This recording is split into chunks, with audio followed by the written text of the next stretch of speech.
Here's your wrestling news for May 26, 2021.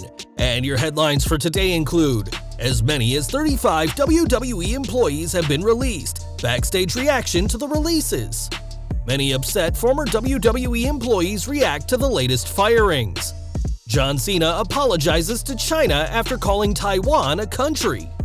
Backstage heat on John Cena in WWE, details revealed. Former WWE superstar CM Punk takes a shot at John Cena.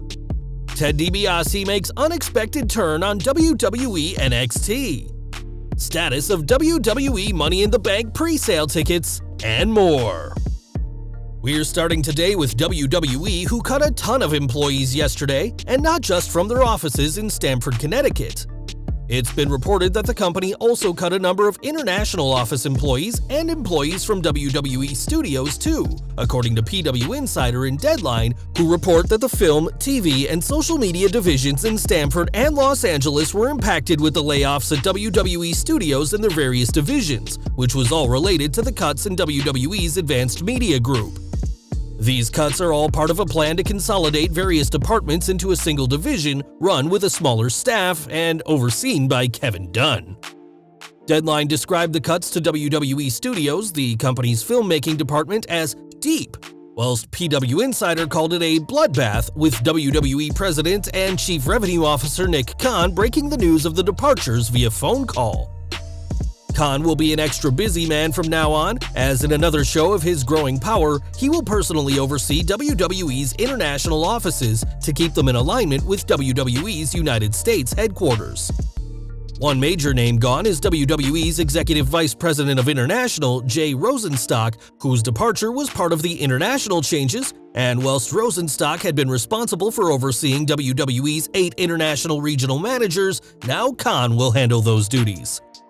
WWE's Human Resources Department held a brief call this afternoon to confirm the reports of mass firings and explain to those that remained in WWE's digital or advanced media groups that they now will report to Dunn, the executive producer and chief of global television distribution.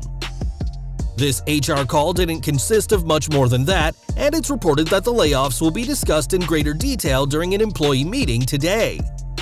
The end of WWE's Advanced Media Group as it existed has unsurprisingly been taken hard by those who worked there, as these changes apparently came out of nowhere, cutting through a department that has only grown in importance and revenue over the past 15 months. PW Insider reports that there was some gallows humor among some of the released employees, as these mass layoffs came just after a week after an internal email promising employees bonuses for referring potential future hirings to the company. Many employees joked that they should just refer themselves to WWE, get their jobs back, and a nice bonus in the process. At least 35 people were let go today, with that number increasing by a lot when the WWE studios and international departures are factored in, and the names so far confirmed are, or rather were, some of WWE's most powerful individuals.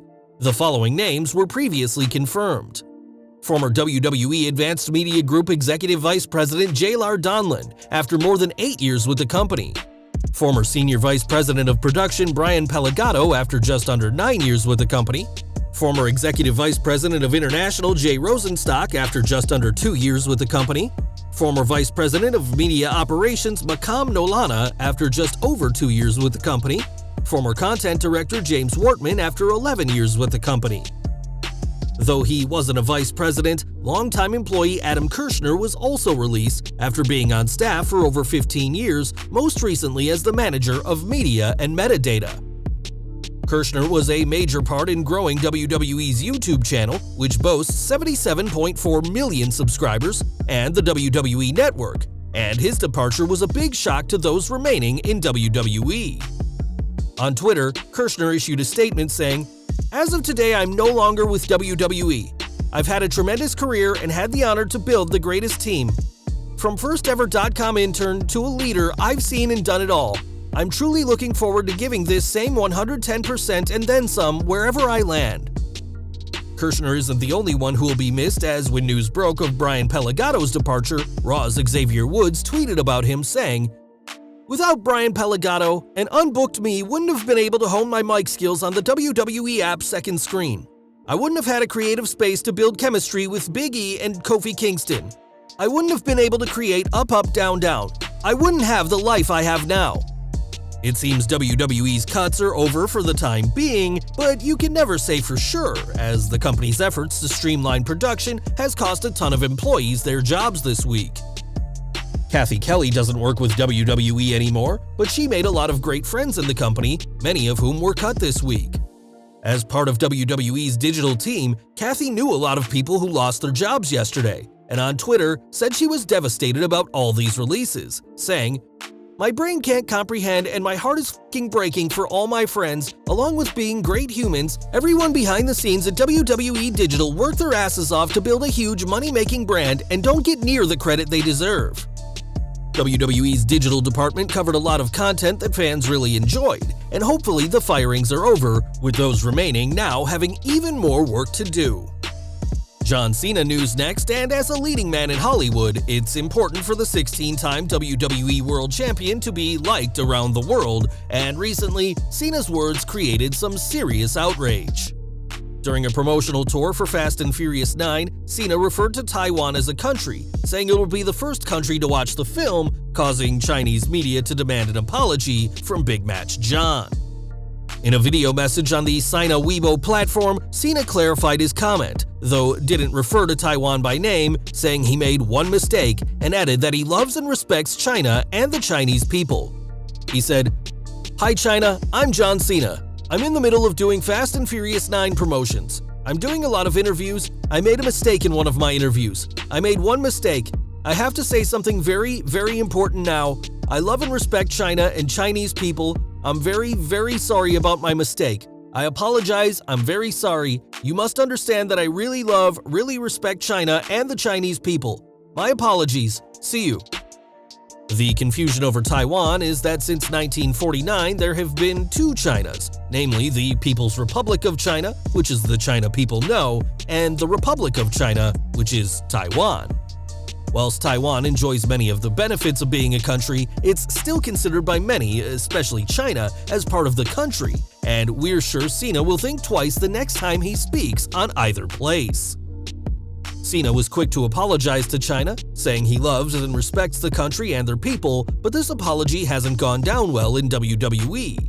That's according to Andrew Zarian of the Madman Wrestling podcast, who reported that Cena has some major heat in WWE for his apology, but didn't explain why. One criticism from fans is that Cena's apology was very groveling, especially to a country which has constantly been under scrutiny for its lack of human rights. As one of WWE's biggest ever stars, as well as an international leading man in Hollywood, Cena knows how important it is to appeal to a widespread audience, but his apology this week may have done more harm than good with WWE and its fanbase. One person who saw Cena's groveling apology was CM Punk, who had some fun at the expense of his old rival. Not long after Cena's apology went viral, Punk tweeted that he has a new bio, and when fans go to check it, Punk's new Twitter bio simply says, "Taiwan is a country." Punk is no stranger to geographical mishaps, as he recently referred to Africa as a country when asked what country he'd love to wrestle in, but was quick to clarify that he knows Africa is a continent and was referring to the countries in it. Punk's botch was far less controversial than Cena's, who many people, including Punk, believes was too quick to back down against the Chinese media. Yesterday, we reported that Alexa Bliss missed Raw because her beloved pet pig was seriously ill, and sadly, Larry Steve has died. On Instagram, the former women's champion said that though they were able to get a vet to see him, it was too late, and shared a photo of herself holding Larry Steve's hoof. Bliss explained that though some people didn't understand, that his life mattered a great deal, and in the comments, various names including Natalya, The Miz, Renee Paquette, and Naomi all shared their condolences. Larry Steve meant the world to Bliss, and now her life will be missing a very important part, and our thoughts go out to the Raw superstar at this very sad time. NXT news now, as Ted DiBiase appeared on this week's show to confront Cameron Grimes, but things didn't go as fans expected. It seemed that DiBiase had been warming up to Grimes, but their meeting of the millionaires ended with L.A. Knight appearing, saying he has a claim to carry on the legacy of the $1 Million Man, and attacked Grimes.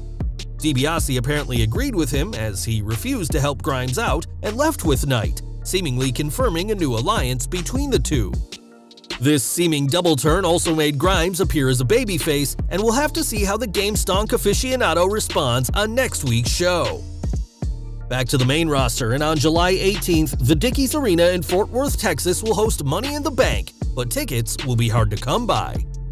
Yesterday, the show's pre-sale event started, and tickets flew out of the box office during that pre-sale, though we're not sure if these were bought by fans or by an automated bot for scalpers.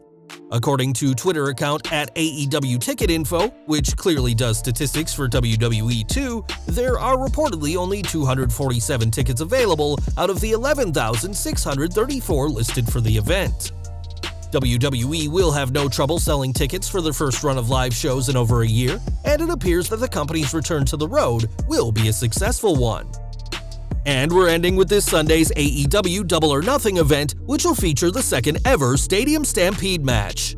The first Stampede, which happened at last year's Double or Nothing, happened because there were no live fans, but that won't be the case this year, with the May 30th show expecting a sellout crowd. According to Fightful, fans at Double or Nothing are in for a treat, as the Stadium Stampede match will have a, quote, significant live element to it and a unique live experience. Fightful were careful not to reveal what that'll be, but after last year's match between the Elite and the Inner Circle was 100% pre-taped, we'll have to see how a live Stampede match goes this Sunday.